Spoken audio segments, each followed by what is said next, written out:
Bronzing and blush application. With blush, I like to apply towards the center of my eye, right where the apple is, and into the hairline and the ear.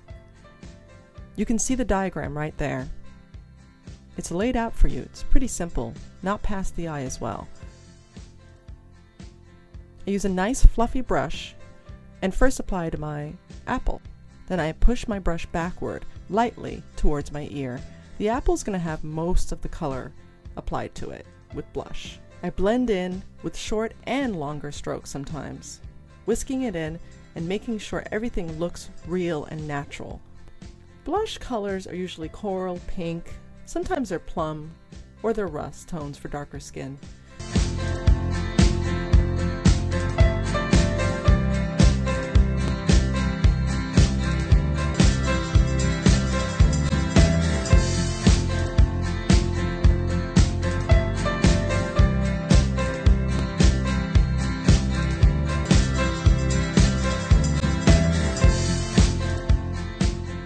I usually blend further with a sponge if something just needs to be pushed in a little bit more into the skin so there's no hard lines, or if I just need to balance the two sides of my cheek. It's a great tool. Sometimes I can even use my fingertips depending on what I need to balance.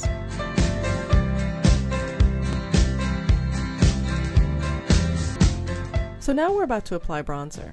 Usually I use the largest brush I have in my kit. This brush disperses powder evenly and lightly, so it looks more natural.